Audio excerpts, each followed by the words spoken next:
ये कहानी है गौतम बुद्ध और शिकारी की। एक समय की बात है, महात्मा बुद्ध अपनी तपस्याओं में लीन थे। उन्हें तपस्या में बैठे हुए कई दिन बीत चुके थे।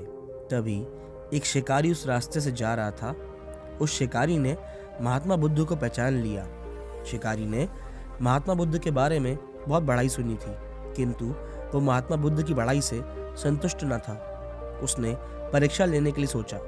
शिकारी पहले तो महात्मा बुद्ध को एक छोटा सा पत्थर फेंक कर मारता है, किंतु महात्मा बुद्ध कोई प्रतिक्रिया नहीं करते हुए ध्यान में ही रहते हैं, क्योंकि उनका मानना था कि शरीर को तकलीफ होती है, आत्मा को नहीं।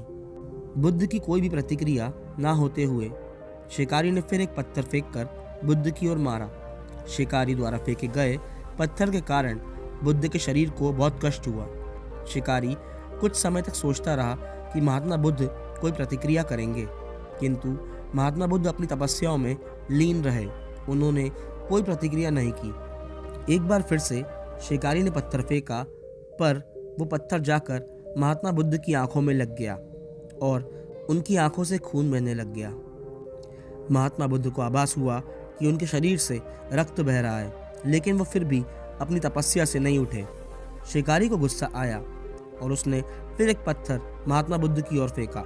महात्मा बुद्ध के शरीर से खून और ज्यादा बहने लग गया। ये देखकर शिकारी ने महात्मा बुद्ध के पास जाकर पूछा, आपको जब मैंने पत्थर मारा तो आपने कोई प्रतिक्रिया क्यों नहीं दी? महात्मा बुद्ध ने बहुत ही आसानी से और सरलता पूर्वक कहा, क्योंकि इससे मेरे शरीर को कष्ट हुआ है, मेरे मन मस्तिष्क को नहीं।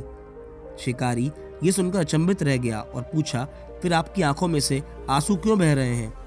इस पर महात्मा बुद्ध ने कहा, तुम्हारे द्वारा किए गए अनुचित कार्य के परिणाम के बारे में मेरा मन और मेरा मस्तिष्क और मेरी आत्मा विचार कर रहे हैं कि तुमने इतना बड़ा पाप किया है, तुम्हें सजा कैसी मिलेगी? बुद्ध की बातों को सुनकर शिकारी महात्मा बुद्ध के चरणों में नतमस्तक हो गया और उनसे क्षमा की याचना करने लगा। महात्मा बुद्ध क्षमाशील व्यक्ति थे। उन्होंने तुरंत उस शिकारी को क्षमा कर दिया और अपना आशीर्वाद दे दिया। वो शिकारी महात्मा बुद्ध का आशीर्वाद पाकर एक महान व्यक्ति और साधक के रूप में जीवन बिताने लग गया। दोस्तों, जीवन में हम जैसे भी कार्य करते हैं, बुद्ध के अनुसार हमें कर्मों के द्वारा वैसी ही सजा मिलती है। इसलिए बुद्ध हमेशा हमें अच्छे कर्म करने के लिए प्रेरित करते रहते थे। दोस्तों, ऐसी ही महात्मा बुद्ध की कहानियों के लिए चैनल को सब्सक्राइब ज़रूर करना। धन्यवाद।